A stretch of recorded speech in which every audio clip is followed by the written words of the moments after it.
Hi everybody. I hope everyone's having happy holidays. I know I am. I love shopping for my son as it is, so holiday shopping it just adds to the excitement. But as exciting and joyful the holidays are, they are also very emotional and depressing for some people. And that's actually what I would like to talk about today. I'm going to be talking about the obstacles and the outcomes that revolve around childhood traumas. And I would like to welcome a guest on this episode with me. His name's Miguel Augusto. Hey, how are you? Doing great. Thank you for asking. Thank you for having me on this episode. And I'm excited to have this conversation with you. Yes. And I'm hoping that it really brings positivity and helps someone. Oh, yes. So I do have some questions for you. So let's just get right into it. So like I said, I'm pretty sure a lot of us have experienced childhood traumas growing up. What are some ways you feel childhood traumas affected your adult life? Well, I believe that it affected me in a way where I thought, that I had to run away from a lot of things. And in reality, I just felt like I didn't have trust in the people around me, because I just saw how, it could be one thing 1 second and then it'd be another thing another second. So that just taught me, how not to really trust a lot of people. So it definitely affected me to a sense, Mm-hmm. But I say that you could either use it as an excuse, your childhood trauma, or you can really, want opposite from it and do better. So unfortunately, I don't wish trauma on anyone, but the victims or survivors of trauma could really use that to a benefit and help others not go through it. So Yeah. Do you feel like most of the time adults around your age like to blame their traumatic experiences in life, like the reason they're that way? Like, what are your thoughts on people saying, well, I lost my grandma back when I was young, and that's why I'm so angry? Like, what are your thoughts on that? Do you feel like, and like I said, childhood traumas it's a real thing. A lot of people grow up with it. I feel like you can either, like you mentioned earlier, you could either use it as an excuse, or you could like learn from it and try to be a better person, because that's the ultimate goal in life, is to be better people. You know what I mean? So, and speaking of that, that actually leads me to my next question. How do you feel about double standards in households? double standards? Yeah, so it's like, boys can do certain things, girls can't do certain things. Like, what are your thoughts on that? How do you feel about that? Well, see, I believe that. I believe that we all should be equal, in a way. I don't think that a woman should just be stuck cleaning and cooking and taking care of everything in the household while the men step out and, do whatever they do. Or say, for example, certain areas where there's, I guess, favoritism. Yeah. But like I don't know, I don't have a view on it. It's like I said, I was practically raised with an aunt of mine that, she was a woman, but she taught me a lot that a man should know how to do. I didn't really have that male figure in my life to kind of tell me how to do certain things.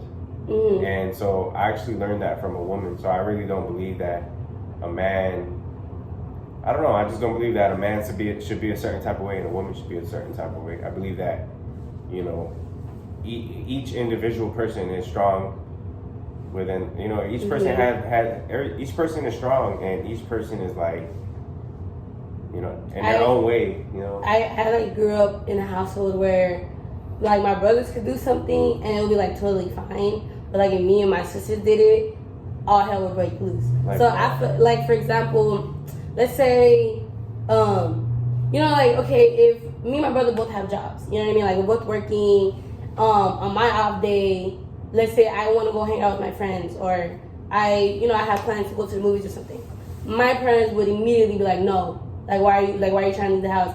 But on my brother's off day, he could do whatever he wants. He could go wherever he wants, with whoever he wants. Can come back home whenever he wants. But like the girls couldn't do that. So actually, and that's the household I grew up in. And a lot of women I know grew up in similar situations like that. And I just think that's another thing that leads to trauma. Like being told you can't do certain things, but then you see your siblings doing the same thing you just got told you couldn't do, you know what I mean?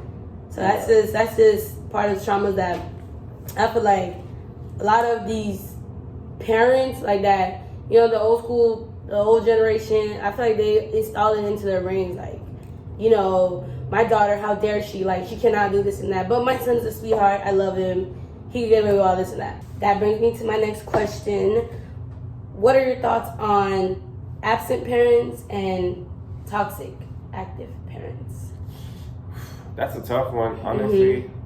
I feel like they're both terrible because, you know, I didn't have an active parent in my life. I didn't have my biological father in my life, so, you know, and I did have a mother in my life.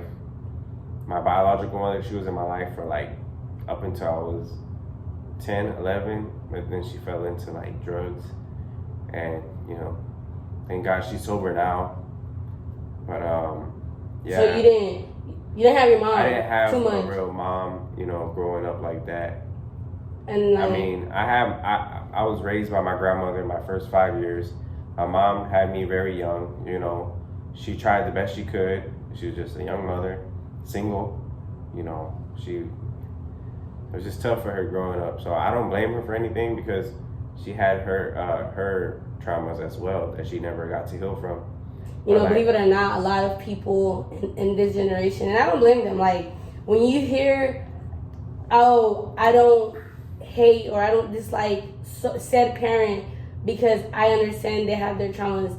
A lot of people in our generation, they don't say that. Because it's like so much anger built up coming from what your parents did to them, what parents did to them, and like, they don't want to sit down and be like, nah, like, my mom, for example, my mom, I don't have the best relationship with her. We have a very unhealthy relationship, and I grew up with her. I had both parents in my life, and that still caused a lot of trauma. So my whole thing is like, I don't wish bad on my mom, but I also will not excuse her. I feel like the things that she done in her life, like, to me, in my life growing up, she didn't have to do it. It got done either way. So, like, now that I'm an adult, I forgave her for my, like, you know, peace of mind.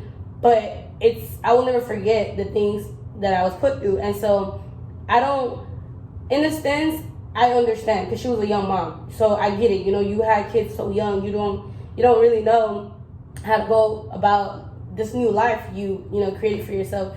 But also when you become a parent, that's when you straighten up. You know what I mean? It doesn't matter. Like, to me, I feel like a 15-year-old having a child, that's still a baby. You know what I mean? So they're gonna make mistakes. But I feel like you're not gonna be 15 forever. You're gonna be 16. You're gonna be like, you're growing, your children are growing with you. So it's your duty to make sure you are a great parent to them as y'all are growing and evolving. But a lot of us didn't get blessed like that. Like, my mom, she gaslights a lot. I did have adoptive parents in my life too, but like I said, that's when the toxic part comes in. So I did technically have parent figure. Active parents. I had active parents and active family, and you know, it was my uncle who adopted me when my mom fell into drugs, and you know, he did the best he could, but he also didn't. And it was something new for him, but with the person he was with at the time, raising his nieces and his nephews, you know, it was very toxic for them. They would argue every morning. Me and my brothers, my siblings, you know, we'd wake up to arguing every single morning. That's and traumatic. that had it definitely took a toll on us, and you know, we thought that was normal. We thought it was normal for a man to call a woman fat and pig and ugly. That is not normal. That is not normal. No, and it's That not. is not normal. That It's is not. absolutely not acceptable. And that's another thing that But once you become an adult, when you're no longer living with your mommy and your daddy, and you become an adult, you have kids or you move out, whatever, it is your responsibility to be a good, decent human being. You cannot be disrespecting people for the fun of it or just because you're insecure. You know what I mean? Yeah, and in reality too, like it was both ways. Like it was toxic. Both. Yeah, it was both. Toxic. Like they both would go back and forth with the verbal abuse, and like a lot of times they would instigate even problems with between our siblings, like younger us. So you know, it was very tough growing up in a toxic household, and I would say it's also tough, you know, being parentless. You know, like no, yeah, it is because at the end of the day, having an absent parent. And having toxic parents, both situations are horrible. It is not good for nobody. Like, I had both my parents growing up, and I still had a very traumatic childhood. Like, to the point where I'm like, oh my God, like, I gotta work hard on the way I mother my child because I don't want to be like my mother. So, and these are the type of conversations you need to have with yourself as you get older, because this is how you work on your inner child. This is how you elevate in life, is thinking about these things, sitting down and being like, yo, I went through some traumatic things and meditate over it. Yes, and it's making me act this way, you know. If people are telling you you're rude or so-and-so is disrespectful or you always got an attitude, understand that they're being real with you and you need to work on that. You need to sit down with yourself and understand, like, well, why am I being this way? You know what I mean? You can't blame things that happen in your life for the way you are. It's just, you gotta accept it and keep it pushing. But I do have another question for you. So, what are your thoughts on parents forcing their children to work, or children working and their parents taking 90% of that check? Because let's talk about it. Yeah. Let's talk about it. Because we're gonna be real. You know what? I'm gonna be real. Like, I've always worked. Since I was very, even before I was legally able to work, my mother and, you know, stepfather at the time had me working with them, picking berries from a farm and construction with my stepfather way before I was even able to work, you know, where it was just, here, you got $10 for today. You know what I'm saying? And I've also went through my adoptive parents where the day I turned 16, they said, now that you're 16, you're legally able to get a job. You have to get a job unless you want. You have to get a job if you want these nice things. If you want the clothes for every school year. Dude, at 16? If you want to have a phone, you need to work so you could pay your bill. So guess what I did? Just what any other kid would do. Well, I want to keep clothes. I want to keep this phone. I want to go out with you friends. Go bust your butt. So I went and I applied at a job, and you know, I believed in my adopted parents. Oh, it's going to teach you responsibility.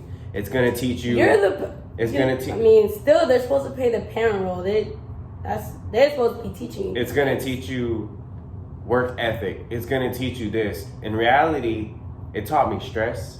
It taught me depression. It taught me a lot of things that. You know, you didn't need to go through that, especially at that age. Like, I think 16 is what that's teenager age. So and it's crazy because at 16, it's crazy because the same money that they told you, oh well, you got to pay your phone bill, you have to, you know, pay for your clothes or pay for whatever you got going on. Not just that, you also got to learn how to take care of a bill. So that's when they introduce to you, well, guess what?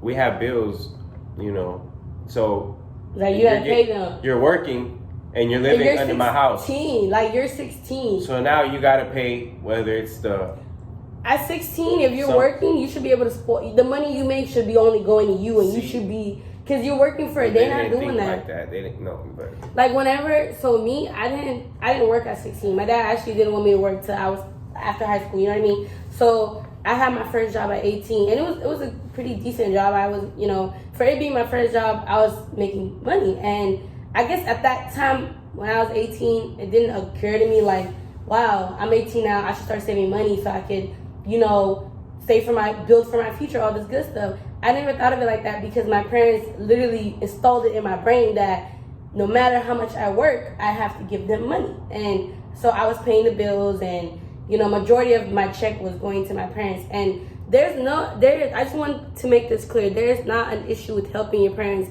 financially. There's not an issue.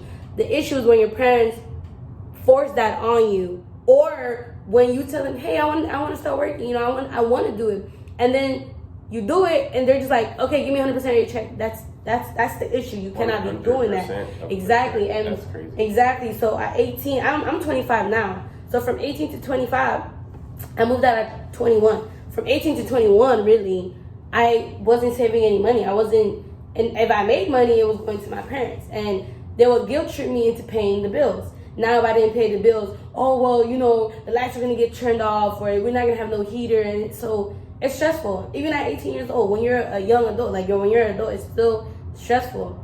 So I just generally feel like that's a big part of trauma, too. Because when you get older, now you like, bro, I got to work hard. Like, I got to put in those hours so I can get that check, so I can spoil myself, when it doesn't have to be like that. Yeah, most definitely. And so, yeah, that's how I feel, I feel like a kid will enter the workforce whenever he or she feels ready. Mm-hmm. Whenever, of course, she or he needs, has necessities, and they need so to they get can work. build. You know what I'm saying? Yeah. But to force someone to work, then to take 100% of them, their paycheck, like, that's just crazy. One time, I think I was maybe 19. I'm not even too sure. Maybe 18, 19, but.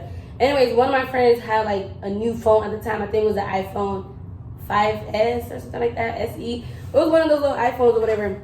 And I really wanted it because my friend was rubbing it in my face. I got jealous. I was like, I want that. So I was working, and I started putting in extra hours at work because in my mind I was gonna afford that. Tell me why I got my check. My parents were like, yeah, so like give me all your money because you don't need it. And my parents literally told me like, well, you have a roof over your head, like we're paying the bills, so that's it. That's good. Anything. My friend had a whole iPhone. I wasn't on that level because my parents was taking from me, like taking my checks. I'm just like, wow, that's crazy. Like, so all because I live under your roof, like my life is taken care of. Suddenly I'm stable and don't need to save my own money. That's the type of stuff I'm talking about. Set us up for failure. Set us up for failure. They love to do it. What kind of effect do children get after their parents are comparing them to other kids or other relatives? Like, what do you think it does to a child's brain after being told, well, why can't you be like your cousin so-and-so, or why can't you be like so-and-so's kids?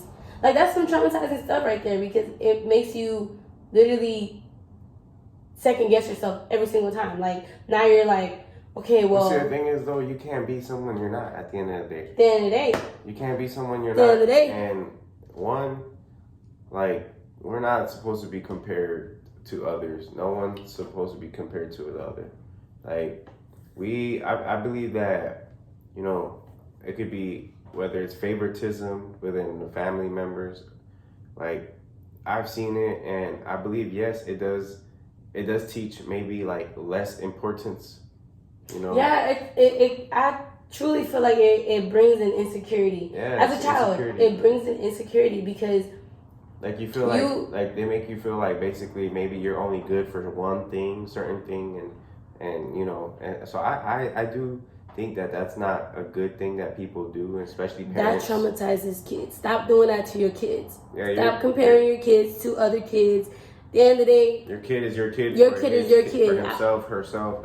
I will never compare my child to another child, to anybody. At the end of the day, I love them for who they are. I will never be like, well, why can't you be like your cousin this and that? At the end of the day, you don't know my cousin this and that personally like I know my cousin this and that. And we all know when our parents say, why can't you be like so-and-so? We know so-and-so personally. You don't want me to be like so-and-so. That's just how I see it. And I grew up with a lot of that. Literally every single chance my mom got, it was, well, your cousin this and that, she got married, why you couldn't get married? Or your cousin this and that, she's doing this, why you can't do this? It's like, did you have me or did you have her? You know what I mean? So yeah, it's things like that. I just feel like that causes trauma. Y'all gotta stop it. But anyways, that brings me to my very last question. Last but not least. Should parents blame their failures on their children? And I know that's the obvious. The obvious answer is no. But let's talk about it. You know what I mean? Because a lot of parents do it. Why do they do it? Well, one, I believe because they haven't accepted something. You know, they haven't accepted reality. They haven't taken full accountability. They don't take, man.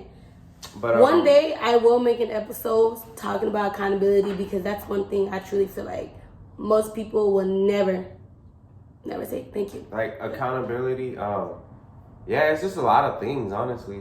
I feel like you should never blame your failure on anyone. How's it my fault that the car broke down today on the way of you taking me to school? Parents do that. And not just that. They have a bad day and they take it on all their kids. I'm at the point where I believe, and it's sad that a lot of parents don't believe where they're at, and that's why most of them struggle.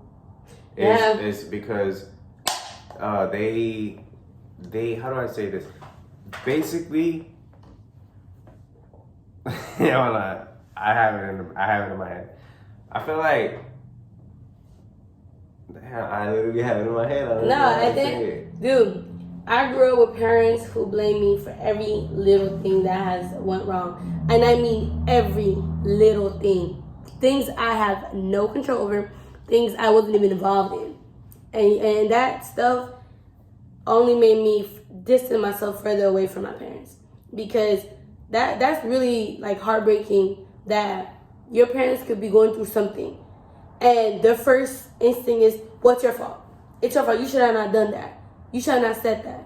That's this type of stuff. That's already putting stress on. That makes your adult kids literally never talk to you. Yeah. Their parents wonder, well, I don't know why my adult kids don't talk to me, and maybe it's because you traumatized them and you blame them for every little thing. Yeah, you shouldn't blame no one for anything. You know what I'm saying? Like, they definitely need to look within themselves. And pointing fingers is never, as a parent, pointing your finger at everybody else but yourself is not gonna get you far. Like if bro, failure, excuses. Let me tell you something. And you know what? My mom. Okay, this ain't true. But if my mom were to be like, oh, well, I'm a failure because of you. My mom said it. I'd be like, you know what? She said it, yo. We getting raw and real. Raw and real. I'd be like, failure without failure, there's no success. So, Miguel, that concludes all the questions I have for you today on this episode. I definitely appreciate you taking the time to answer these questions. Yeah, it was cool. It was fun. Please stop traumatizing your children. And if you are a parent, don't be like your parents. And that's just as real as it's going to get, because you don't want to keep repeating these generational traumas, like, for real. It just makes us harder to, we shouldn't even be having to forgive our inner child in the first place, but we have to do that now because of our childhood. And, unfortunately it came with a lot of traumas, It's like everybody's first bully is their parents, their mom, their dad.